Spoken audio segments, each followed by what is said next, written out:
읽겠습니다. 바다가 점점 흉흉한지라 무리가 그에게 이르되 우리가 너를 어떻게 하여야 바다가 우리를 위하여 잔잔하겠느냐 하니 그가 대답하되 나를 들어 바다에 던지라. 그리하면 바다가 너희를 위하여 잔잔하리라. 너희가 이 큰 폭풍을 만난 것이 나 때문인 줄을 내가 아노라 하니라. 아멘. 아멘. 요나 선지자는 다 잘 알고 있습니다. 그래서 요나라고 그러면은 하나님의 말씀을 순종하지 않은 사람, 불순종의 대명사로 우리가 요나를 말하고 있습니다. 이 요나는 여로보암 왕 2세가 통치하던 기원전 782년부터 753년 사이에 북이스라엘 나라의 선지자를 했던 사람입니다. 그런데 이 요나에게 어느 날 하나님께서 명령을 하십니다.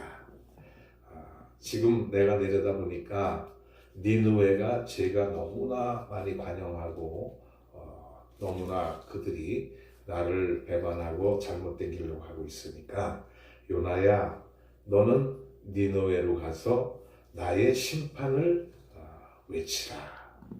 그 말씀을 하지요.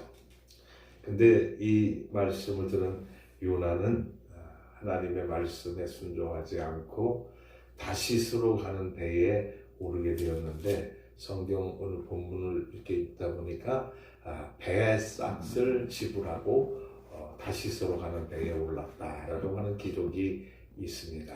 그러니까 하나님의 말씀을 불순종해서 니느웨로 가지 않고 다시스로 가는 배에 선가를 지불하고 그러니까 운임을 주고 요금을 내고 배에 올라탔다고 하는 그 말씀이죠.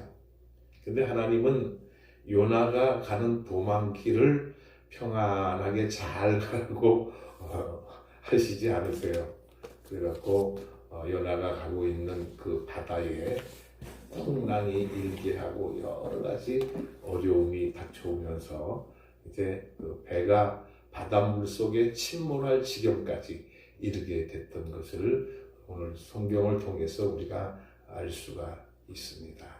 저는 이 말씀을 읽으면서 그런 생각을 해봤습니다. 요나가 타고 가는 배가 지금 풍랑을 만나서 바다에서 좌초 위기에 빠져 있는데 오늘 대한민국의 이 모든 백성들이 대한민국호라고 하는 배에 몸을 싣고 지금 망망대해를 항해하고 있는 그런 상황을 이렇게 그려보면서 어쩌면 요나가 겪었던 그 시대의 그 상황을 오늘 우리가 겪으면서 요나가 우리에게 주는 교훈을 통해서 이 어려운 문제를 해결할 수 있지 않을까 그런 생각을 해봅니다.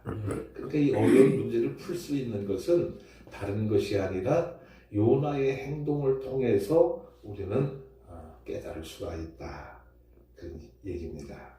오늘 우리 대한민국은 여러 가지 어려움 가운데 빠져 있습니다.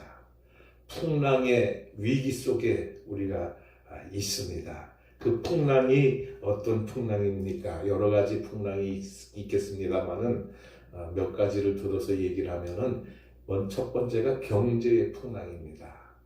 경제가 너무나 어려워져 가지고 참 이거 어떻게 해야 경제를 다시 회복시킬 수 있을까 걱정거리가 아닐 수가 없습니다. 그래서 경제가 살아나고 경기가 좋아야 백성들이 먹고 사는데 지장이 없는데 경제가 안 좋아지면은 폭동이 일어나요. 폭동. 그래서 국민들은 배부르게 먹여줄 때에 그들이 잔잔하지만은 배가 고프면은 폭동을 일으키게 돼 있어요. 짐승들도 마찬가지입니다. 짐승들도 배불리 먹여주기만 하면 주인 말 잘 듣고 잘 따르는데 배를 고프게 해보세요. 굶겨보세요. 며칠 동안 말 안 들어요. 물으려고 덤벼들어요. 짐승들도. 오늘 우리 대한민국의 백성들이 이제 독이 오르기 시작을 했어요. 어느 정도 궤도에 올라와 있어, 독이. 조금 있으면 물어버린다는 거예요. 그 징조가 나타나고 있잖아요, 지금. 그 징조가 뭡니까? 모든 보수 국민들이 다 들고 일어나고 있어요. 지금 드러나고 있어요. 이것이 더 점점 날이 가고 심해지면 나중에는 큰 봉기가 일어나지 않을까. 그런 염려도 해보는 거예요. 지금 전광훈 목사님을 주축으로 해서 기독교회가 중심이 되어서 이 나라의 잘못된 현실을 지적하고 이 나라가 바른 길로 가야 되겠다. 백성들이 배부르게 잘 먹고 잘 살 수 있는 그런 나라로 만들어 봐야 되겠다. 그리고 더 나아가서는 대한민국이 신앙의 자유가 있는 그런 복음의 나라를 만들어 봐야 되겠다라고 하는 그런 일념으로 지금 청와대 앞에서 기도회를 하고 있지 않습니까? 오늘도 이승만 광장 거기 동화면세점 앞에서 애국 국민들 또 기독교인들이 모여가지고 운동을 하고 있는데 오늘 그런 현실을 이렇게 가만히 바라보면서 과연 이 나라가 이대로 계속 간다 그러면은 머지않아서 큰 위기를 맞이할 것이 아닌가 그런 생각을 해요. 그 위기는 김정은이가 밀고 내려오는 그런 위기가 아닙니다. 국내에 이 백성들로부터 일어나는 위기라는 거예요. 이걸 잘 알아야 됩니다. 정치하는 사람들이 이것을 모르면 안 돼요. 그래서 중국의 그 공자에게 애공이라고 하는 그 왕이 물어봤잖아요. 백성들이 편안하게 잘 먹고 잘 살고 또 왕을 믿고 신뢰하고 따라올 수 있는 길이 무엇이냐. 그런 얘기를 물었을 때에 애공이 공자가 애공에게 대답하는 말이 그거예요. 고든 정치를 하고 고든 사람을 뽑아서 백성들을 잘 다스리면 백성들이 나라에 충성하고 임금 앞에 다 순종하면서 따라올 것이지만 그렇지 않고 굽은 사람, 삐뚤어진 사람, 잘못된 사람, 자기 욕심을 채우려는 그런 사람들을 갖다가 정부 강요들로 앉혀놓으면 나중에 국민들이 반항한다는 거예요. 안 따라간다는 거예요. 그 현실을 우리가 보고 있잖아요. 지금 이 현 정부가 하는 것이 잘 됐다, 뭐 여론조사 해갖고 뭐 지지율이 뭐 40 몇 프로다 막 떠들고 있는데 민심을 가서 실질적으로 파악해보세요. 10%도 안 돼요. 10%도 안 돼. 근데 그거를 왜곡 호도해가지고 뭐 40%가 되느니 50%가 되느니 자기 정권에 그냥 피해가 가지 않으려고 그렇게 발뺌을 하고 있지만 현실은 그렇지 않거든요. 현실의 백성들의 그 상황을 우리가 파악해 보면은 굉장한 지금 불만이 쌓여 있는 거예요. 이북에서 김정은 정권도 지금 국민들이 이북의 동포들이 불만이 쌓일 대로 쌓여 있는 거예요. 거기도 머지않아 폭동이 일어날 수도 있는 거예요. 우리나라도 마찬가지예요. 이 현 정권이 이대로 계속 나가고 국민들의 눈과 귀를 막아버리고 그냥 왜곡된 말로다가 계속 그냥 그 정권을 갖다 피하라고 이렇게 잘못돼서 가면은 나중에는 국민들이 그 용납 안 합니다. 일어서는 거예요. 우리나라 사람들이 어떤 사람들입니까? 지금까지 우리 한국의 역사를 살펴보면 잘못되고 부정한 정권이 있을 때는 꼭 들고 일어납니다. 참을 때까지는 참아주지만 어느 한계에 도달하면 폭발한다는 거예요. 폭발. 그 시점을 우리가 언제로 보느냐.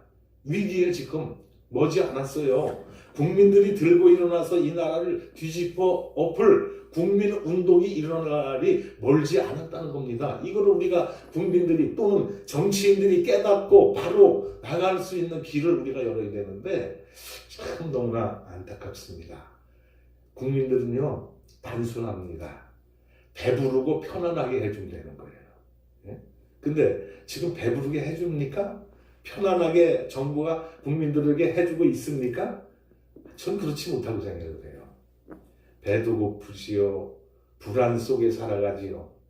왜 그렇습니까? 경제를 망치니까 배가 고플 수밖에 없는 거예요. 안보를 갖다 파괴시키니까 불안한 삶을 살아갈 수밖에 없다는 얘기입니다. 이 위기를 우리가 맞고 있는 거예요. 그리고 정치의 풍랑이 일어나고 있는데 지금 국회 안에서 싸우는 것, 풍랑이 일어나는 걸 보면 참 너무나 안타깝습니다. 우리나라가 선진국이라고 아무리 얘기를 해도 절대 선진국이 될 수가 없어요. 정치의 선진국이 될 수가 없다는 얘기입니다.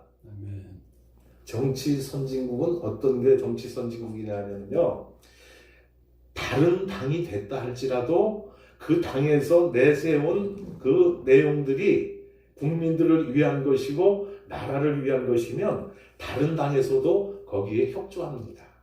아멘. 그게 선진 정치예요. 근데 우리나라는 어떻게 해요? 당리당략에 의해서 당에서 어떤 걸 하나 딱 내세우면 그게 좋든지 나쁘든지 백성들이 그것을 따라오든지 안 따라오든지 좋아하든지 안 좋아하든지 자기들이 내세운 거는 그냥 끝까지 몰고 나가려고 하는 거예요. 이게 후진 정치입니다. 무슨 선진국이라고요? 우리나라 선진국 되려면 경제적으로는 조금 선진국 대열에 이제 끼려고 하지만 다른 면에서 정치라든가 이 모든 면에서 보면은 우리나라 선진국은 아직 멀었습니다. 어려움이 지금 많이 쌓이고 있다고 하는 그런 얘기예요. 그래서 대한민국이 이렇게 정치적으로나 경제적으로나 안보적으로나 불안한 속에 이렇게 살아가고 있는데, 풍랑 속에 우리가 살아가고 있는데, 이 풍랑 속에서 살아날 수 있는 방법이 무엇일까? 요나가 배를 타고 다시스로 도망갈 때에 풍랑이 일어나고 배가 침몰 지경에 이르렀을 때에 선원들이 다급해갖고 선장들과 아우성을 치면서 이게 왜 풍랑이 갑자기 이렇게 나타났을까? 잔잔한 바다가 왜 이렇게 노했을까? 막 난리를 치고 그 원인을 찾기 위해서 막 노력하지 않습니까? 그러는 가운데 그 풍랑의 원인을 가져온 사람이 바로 다른 사람이 아니라 요나라는 것을 거기서 알게 되는 거예요. 제비를 뽑으니까 제비가 요나에게 당첨이 됐어요. 그 요나에게 당첨된 제비가 지금의 한 로또 복권이나 됐으면 얼마나 좋았을까. 그러면 로또 복권을 받아가지고 참 우리의 꿈을 실현할 텐데. 근데요, 그 로또 복권을 당첨된 사람들은 다 실패하고 다 못 살게 됐대. 차라리 당첨되지 않았던 것이 그 사람에게 나을 뻔했다라고 하는 그런 생각, 그런 이야기들을 많이 하고 있는데, 아마 우리 에덴 복지 선교회에는 로또가 당첨되면은 금방 그냥 아주 부흥이 될 것 같아요. 네, 금방 부흥이 돼요. 왜냐하면 우리가 목표가 있잖아요. 아멘. 쓰려고 계획을 세우고 있잖아요.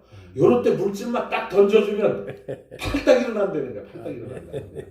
근데 준비가 안 된 사람한테는 돈을 주면 그게 복이 아니라 독이 되는 거예요. 독이 되는 거예요. 아멘. 그래서 로또 복권을 맞은 사람이 다 패가망신하고 거지가 돼갖고 노숙자가 되고 그렇게 됐어요.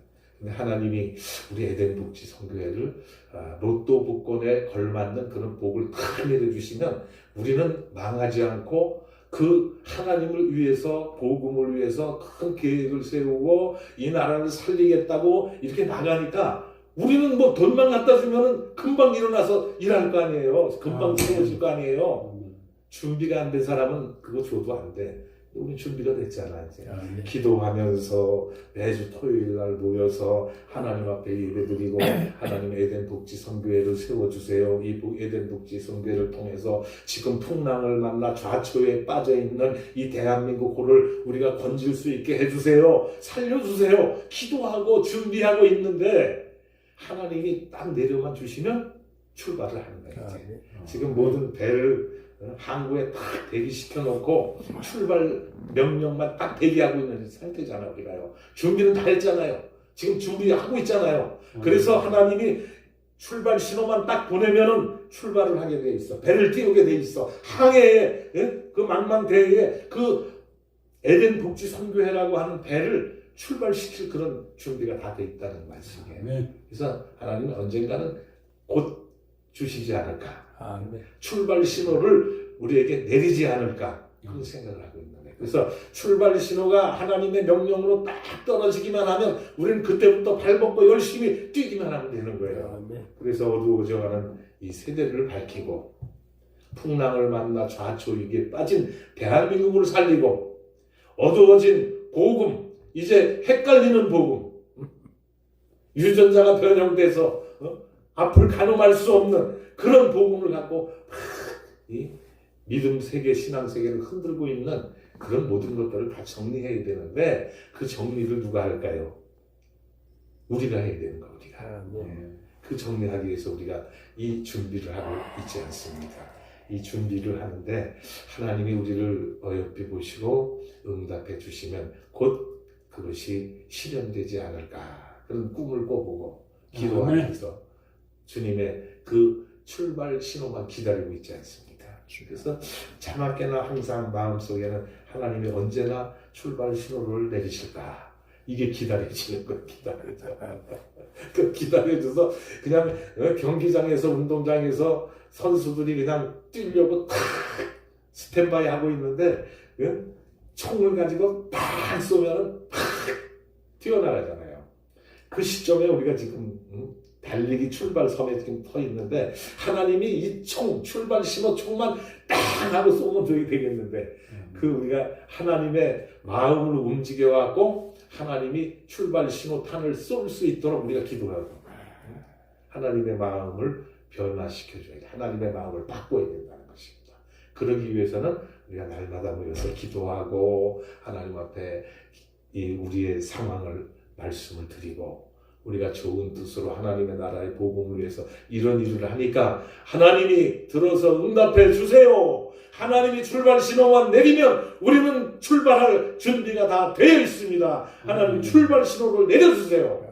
기다리고 있는 거 아닙니까? 기다리고 있는 거예요. 하나님이 출발 신호만 내리면 그냥 여기 다 코크레인 뭐 다 불도저 다 데려다가 다 깎아내고 다 만들어놨고 낡은 성전 다시 다 짓고 막 이렇게 해서 전국에다가 이 에덴 독지 성교회를 알리고 그 사람들을 그때부터 많이 불러서 모아가지고 여기에서 큰 하나님의 역사를 이루어 나가야 된다고 하는 말씀입니다. 이건 풍랑의 위기 속에 있을 때의 요나가 선원들에게, 선장에게 한 말이 있죠. 그 말이 무슨 말입니까? 여기 9절에 보니까 구가 대답하되 나는 히브리 사람이요 바다와 육지를 지으신 하늘의 하나님 여호와를 경외하는 자로라 하고 자기가 여호와의 얼굴을 피하는 줄을 그들에게 말하였으므로 무리가 알고 심히 두려워하여 이르되 내가 어찌하여 그렇게 행하였느냐? 어찌해서 하나님의 말씀을 순종하지 않고 이렇게 행함으로 말미암아 이런 위기를 우리에게 가져오게 했느냐? 묻는 거예요. 네가 해결책을 내자는 거예요. 그때 요나가 뭐라 그랬어요? 내가 여호와의 낯을 피함인 줄 안다. 해결책이 딱 한 가지 있다. 그게 뭡니까? 나를 들어서 바다 가운데 던져라. 할렐루야. 아멘. 요나는 책임을 진다는 거예요. 책임을. 풍랑이 일고 바다에 좌초할 위기 속에 빠져있는 그 배를 살릴 수 있는 그 키를 알고 있다는 거예요. 요나는. 아멘. 그게 뭡니까? 나를 들어서 바다에 던지라. 그러면 이 바다가 잔잔해질 것이다. 누가 이 시대의 요나가 될까? 대한민국 호가 풍랑을 만나 좌초위기 가운데 빠져 있는데 누가 그 바다에 뛰어들 것인가? 이게 키 아닙니까? 자기를 희생하는 것이 바다에 뛰어드는 것입니다. 아멘. 바다에 뛰어든다는 것이 그냥 바다에 들어가서 발 담그고 나오는 게 아니라는 말씀이에요. 바다에 빠졌다고 하는 것은 죽을 각오를 하고 뛰어드는 것을 얘기합니다. 자기의 목숨을 이미 바친 것입니다. 그래야 살아난다는 거예요. 그러나 아멘. 대한민국에 그런 사람이 있지요. 전 목사, 전광훈 목사님. 그분이 바로 요나예요. 요나. 아멘. 우리가 요나를 가르쳐서 말할 때에 불순종의 그냥 대명사로 잘못된 사람이고 하나님의 말씀을 떠난 사람이라고 이렇게 치부하지만은 그러나 잘못된 길에서 돌이켜서 모든 문제를 해결했던 게 요나입니다. 아멘. 사람이라고 하는 것은 처음부터 끝까지 다 바르게 살 수는 없어요. 하나님을 믿고 신앙생활하는 사람도 때로는 위기에 빠질 수도 있고 때로는 신앙이 떨어질 때도 있고 때로는 하나님의 품을 떠나서 불순종의 길을 갈 수도 있습니다. 그러나 과거에 그렇다 할지라도 지금 현 시점에서 모든 잘못을 뉘우치고 하나님 앞에 돌아와서 회개하고 나를 들어 바다에 던지면 이 풍랑이 잔잔해질 것이라고 하는 이 확신을 가지고 자기를 던질 수 있는 각오와 희생을 가지고 있는 사람이 나타나야 바다의 풍랑이 잔잔해진다는 거예요. 대한민국의 이 위기가 한 사람이 뛰어들어서 자기의 목숨을 던질 때 잔잔해진다는 거예요. 이 일을 위해서 전광훈 목사님이 바로 그 일을 하고 있다. 근데 저는 이상하게 요즘에 부흥회를 다니면서 가서 설교할 때마다 전광훈 목사님 얘기가 계속 빠지진 않고 나와. 왜 그런지 모르겠어요. 설교하는 가는 데마다 전광훈 목사님 얘기가 나와. 그만큼 하나님이 세우신 사람이라는 거예요. 하나님의 선지자라는 거예요. 전광훈 목사가 제가 우리 옥 목사님하고 통화를 했었지요. 하나님 까불지 마. 그 얘기했더니 온 나라가 들끓고 있어. 온 언론들이 다 그걸 가지고 막 전광훈 목사를 갖다 막 공격을 하고 있어요. 전광훈 목사님이 거기에 대해서 해명을 하는 걸 들었는데 그 아가서라든가 또 그 성경 여러 곳에 보면은 우리가 하나님의 친구라는 거예요. 하나님의 친구. 친구가 친구를 대할 때 친구한테 친구님 평안하셨습니까? 친구님 뭐 어떻게 이렇게 해요? 아니, 야, 너 잘 있었니? 뭐 어려운 문제 없어? 친구 사이는 그거야. 그렇잖아요? 야, 너 친구 나 좀 섭섭하다. 너 어떻게 나한테 그렇게 관심도 안 갖냐? 이게 친구 사이예요. 전광훈 목사님이 하나님 까불지만 하는 거는 그런 차원에서 하신 얘기고 저는 그렇게 받아들여요. 네, 맞는 얘기잖아요. 그러니까 하나님과 그만큼 가깝다는 거야. 이 세상에 많은 사람들이 있지만은 대한민국에 많은 목사들, 많은 신자들이 있지만은 하나님과 제일 가깝다는 거야. 정말. 아멘. 본인도 그렇게 느끼고 제가 볼 때도 그래요. 하나님과 제일 가까운 사람이야. 그러니까 하나님 앞에 하나님 까불지 마. 하나님 좀 나 좀 도와달라고 이 위기 가운데 있는데 하나님 좀 도와주시면 어때요? 에이 참 친구 못하겠네. 그 말이야. 참 아니에요. 친구 못해먹겠네 진짜. 좀 도와줘. 그 뜻 아닙니까? 근데 그걸 가지고 뭐 신성모독이래. 신성모독. 그게 신성모독으로 보입니까? 참 머리들이 짧은 것 같아. 짧은 것 같아. 자야 뭐 머리가 없어서 뭐 길 것도 없지만은 대머리 안 빠진 사람들 머리 길잖아. 왜 그걸 이해를 못해? 머리가 짧은 사람도 이해를 하는데 참 답답하고 죽겠어요 진짜. 그분이 한 얘기는 제가 그래서 거기 그 이영환 PD하고 통화를 했어요.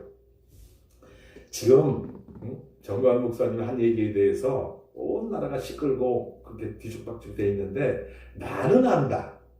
나는 그 말의 뜻이 어떤 의도를 가지고 말씀하신 것인지 나는 다 알고 이해를 한다. 그런데 참으리 그거는 약간 좀 옆에서 보조를 잘해야 된다. 왜냐하면 우리 같은 사람은 이해를 하지만 반대파에 있는 사람은 꼬투리를 잡으려고 혈안이 돼갖고 꼬투리만 잡으려고 눈을 크게 뜨고 있는데 말 한마디만 실수를 해도 실수도 아닌데 실수로 잡아내는 거예요. 그 사람들은. 그러니까 옆에서 보호자를 좀 잘해주라. 지금 그동안에 얼마나 힘들어서 지금 여기까지 왔는데 그 일로 인해서 이게 망가지면 되지 않느냐. 그러니까 전광훈 목사님이 잘못한 게 아니고 바른 뜻으로 얘기를 했지만 받아들이는 사람들이 머리가 짧아서 생각이 짧아서 어린아이와 같아서 그 말의 뜻을 이해하지 못한다. 교회에서 설교하는 것도 마찬가지예요. 그냥 처음 교회 나오는 사람들한테 기독교 기독론이 어떻고 인간론이 어떻고 뭐 다 얘기해봐. 알아듣습니까? 못 알아들어요. 아멘. 쉽게 얘기해야 되고 쉽게. 그래서 설교라고 하는 것은 어떤 대상을 해놓고 정해놓고 설교하는 것 설교 아닙니다. 어린아이로부터 노인에 이르기까지 초신자로부터 신앙생활을 오래 한 권사 장로에 이르기까지 다 알아들을 수 있게 하는 게 설교야, 설교. 뭐 자기는 고차원적인지 뭐 아주 지식이 많은 척 해갖고 뭐 문자 써가면서 뭐 성경 어디는 뭐가 어떻고 막 성경을 갖다 논하고 막 하는데 그게 설교 아니야. 성경 공부지. 설교를 하라고. 설교는 뭐야? 어저께 신앙생활하고 교회 온 사람도 알아듣고 이해하고 은혜 받도록 하는 게 설교라는 거예요. 저 항상 주장을 그렇게 해. 예수님의 설교법을 보면은 비유를 들었어. 비유가 뭡니까? 가장 쉬운 거야. 가장 가까운 거야. 우리 여기 교회 밖에 나가면 가시나무 있잖아. 가시오가피가 있더라고. 그 가시오가피에 가시가 많이 달려있어. 그럼 이 가시오가피는 사람을 찔러. 그렇지만 그 가시오가피가 꽃을 피우고 열매를 맺으면 까만 열매가 달리는데 이 열매는 인간들에게 뼈에도 좋고 뭐 여러 가지로 좋다. 이게 좋은 거야. 이게 겉으로만 봐갖고는 우리가 이해를 못하는 거예요. 사람들이 다 알 수 있게 이해를 해줘야 되는 거야. 가시만 보고 오가피를 발견할 수 없다는 얘기입니다. 그 오가피의 진실을 알아야 되는 거예요. 그러니까 가시만 갖고 설명을 해서는 안 되고 오가피 열매까지 설명을 해버리면은 모든 사람들이 이해를 해, 알아들어. 아, 가시오가피가 사람만 찔리는 게 아니고 사람에게 좋은 것을 공급해 주는구나. 그 얘기라는 거예요. 설교하는 것도 마찬가지예요. 설교가 모든 사람이 이해하고 알아들을 수 있도록 해야 되는데 좀 쉽게 했으면 좋겠어. 그래서 그 고차원적으로다 너무 어려운 그 말을 써가면서 그러니까 그 성경의 지식이 없고 이제 초보 신앙과 같은 그 대한민국의 그 어린아이 신앙을 가진 사람들이 그 정광훈 목사님의 말씀하시는 깊은 뜻을 오묘한 뜻을 이해하지 못하고 신성 모독을 하고 아이고 정말 답답해가지고 가슴을 막 치고 그냥 답답하고 그럴 때가 많아요. 그분이 하신 말의 뜻을 왜 그렇게 못 알아들을까?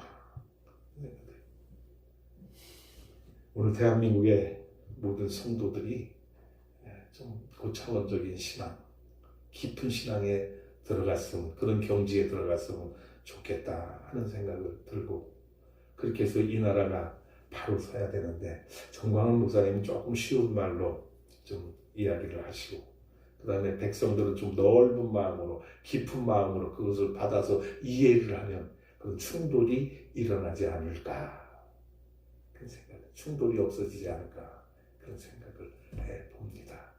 요나가 풍랑이 일었을 때에 이 풍랑을 가라앉히고 우리가 바다에 빠져 죽지 않고 살아날 수 있는 길이 무엇인가를 알아서 자기를 희생했습니다. 자기 희생이 쉬운 게 아닙니다. 여러분, 이 어려운 시기에 어떤 목사가 거기 나가서 목숨 걸고 그를 운동을 하겠습니까? 저는 전 목사님밖에 그거 할 사람이 없다고 보는 사람이에요. 아무리 큰 교회를 가지고 있고 세계에서 가장 큰 기도원을 가지고 있는 그런 목사들 지금 얼마나 국민들한테 지탄을 받고 있어요.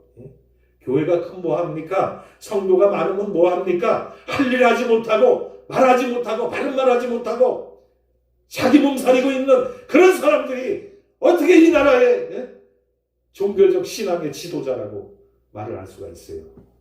창피한 줄 알아야지. 그래서 정광훈 목사가 바로 요나와 같은 사람이다. 과거에 빤스 목사님 별 얘기가 다 있지만 그것도 다 오해에서 나온 얘기고, 실질적으로 이 어려운 국난을 극복하고 이 민족을 바른 길로 이끌어갈 분은 정광훈 목사님이라는 거예요. 그래서 우리는 그분을 뒤에서 밀어주고 같이 협조해서 나라를 살리는 일에 앞장서야 될 줄로 믿습니다. 대한민국에 1200만 기독교인들이 1200만이라고 자랑을 하는데 1200만 되는 기독교인들이 왜 이 나라를 바로잡지 못합니까? 안타까운 거예요. 1200만 명이면요, 선거할 때 표만 바로 찍어도 이 나라 살릴 수 있어요. 그렇지 않습니까? 그런데 예수 믿는다고 하면서 왜 좌파를 찍어? 왜 잘못된 정당을 지지를 해? 거기에다 목사들까지 말이야. 진짜 그냥 성질 같아서, 저도 성질이 좀 있거든요. 욕도 잘해요. 욕도 잘해. 내가 어제도 얘기를 했지만 어제도 저기 그룹토리 성교회 가서 설교하면서 그런 얘기를 했어요. 나 욕 잘합니다. 군대 생활할 때 내무반장을 해가지고 옛날에 우리 군대 생활할 때는 지금이야 군대도 아니잖아요. 군대 생활 조금만 말하면은 그저 삐져갖고가 자살한다 그리고 뭐하고 핸드폰 다 날아주고 이게 나라의 군대가 군대야 이게 지금. 저희도 군대 생활할 때는 빠따가 떠나질 않았어요. 군대. 예? 야전삽 다르고 우리는 포반이었기 때문에 가늠대라고 있잖아요. 겨눈대. 그거로다가 그냥 막 배를 찔러가면서 두드려 패면서 이리 군대 생활했거든요. 그러다 보니까 거기서는 욕이 아니면 말이 안 돼. 말이. 그래서 일상 용어가 욕이야. 일상 용어가 욕이야. 야, 이 개새끼들아 하면서 막 하는 게 욕이야. 그게 몸에 배다 보니까 아주 욕쟁이가 되어버렸어.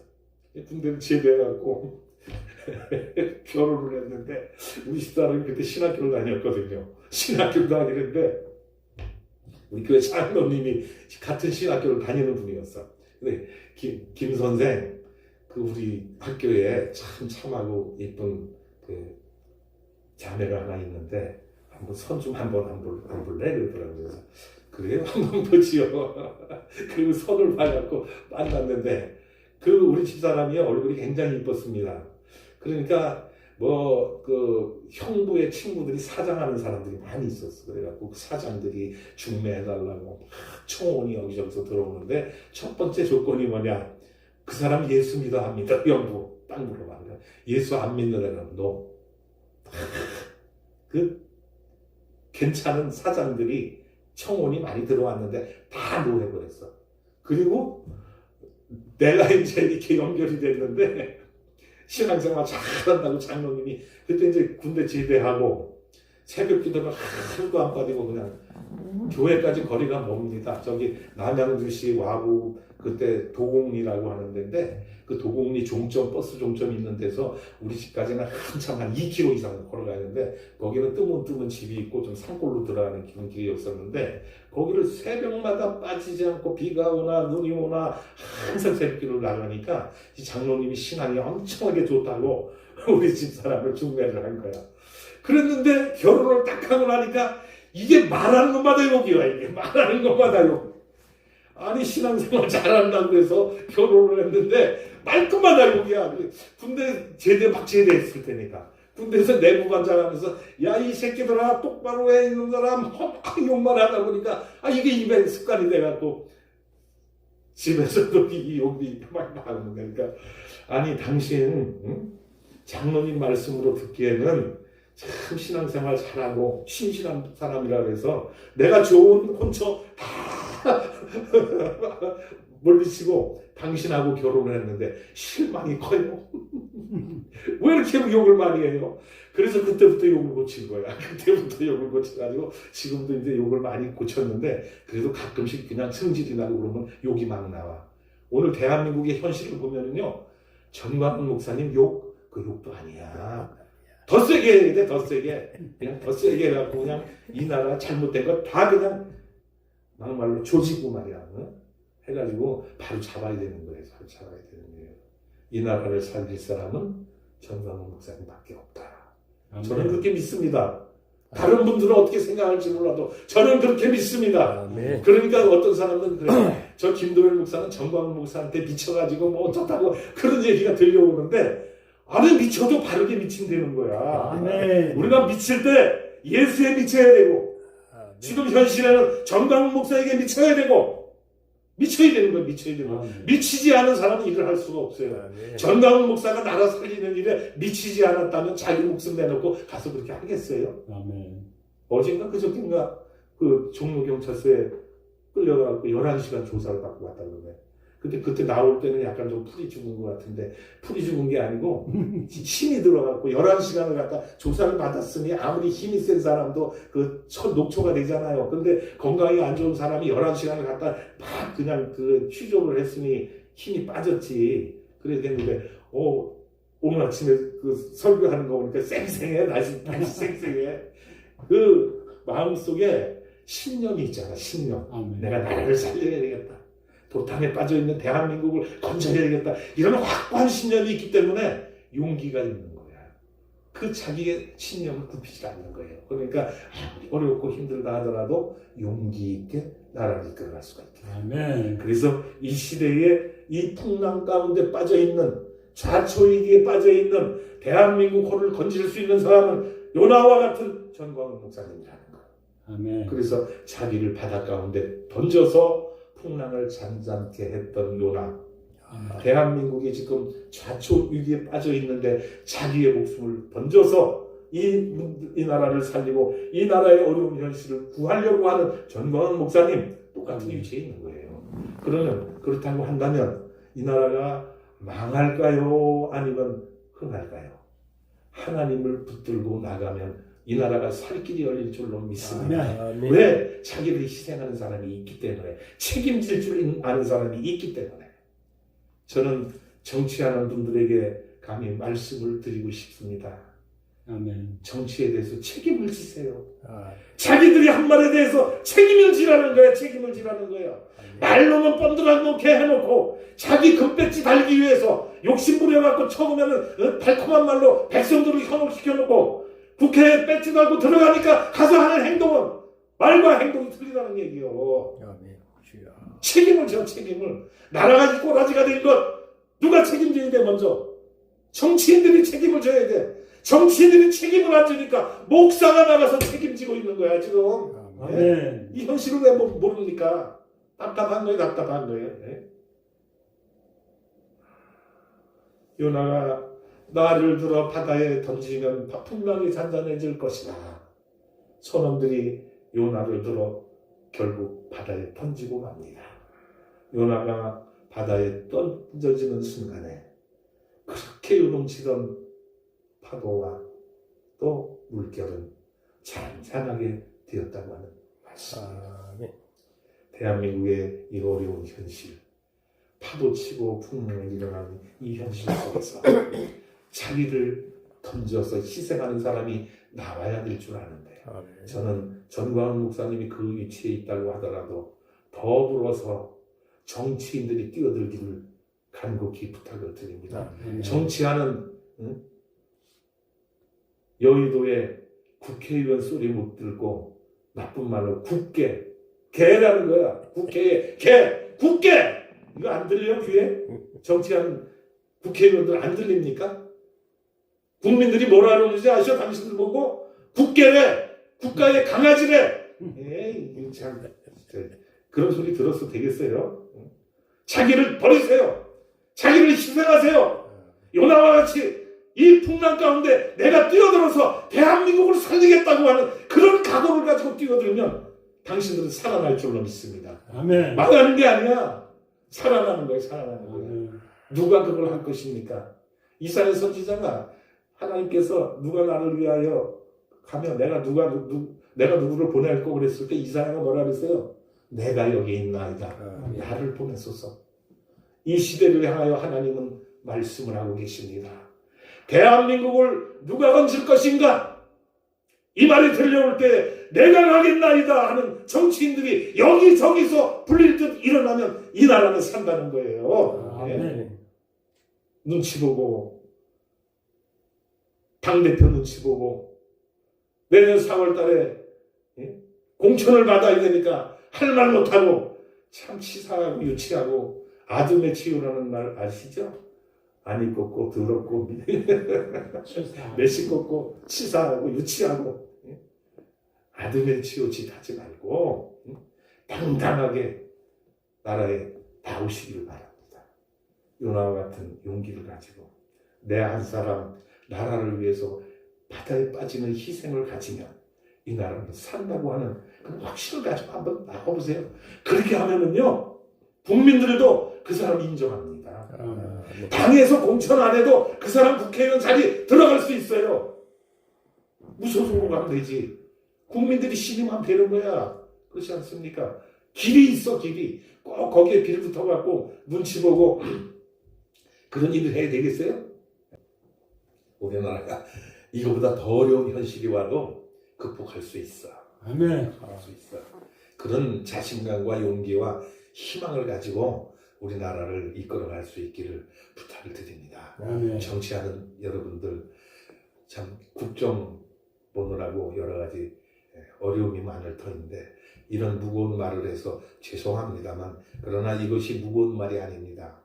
제가 한 말대로 하면 여러분의 정치 생명은 길어질 것이고 여러분이 정치하는데 어려움이 없어질 것이고 나라를 살리는 일에 1등 공신이 될 줄로 믿습니다. 이 말 기억하셔가지고 나라를 살리는 일에 앞장설 수 있기를 바랍니다. 그리고 우리 에덴 복지 선교회 회원들에게 당부드립니다. 요나와 같이 이 어려운 현실 속에서 우리가 살 길은 나를 희생하는 길이다. 아멘. 내가 그 풍랑 가운데 뛰어들면 풍랑은 잔잔해질 것이다. 그래서 하나님이 원하시는 하나님이 기뻐하시는 에덴 복지 선교회가 세워질 것이라는 것입니다. 아멘. 우리 모두가 이런 생각을 가지고 에덴 복지 선교회를 위해서 또 대한민국을 위해서 나를 희생하는 요나와 같은 희생의 제물들이 되시기를 예수님의 이름으로 축원을 드립니다. 아멘. 기도하겠습니다.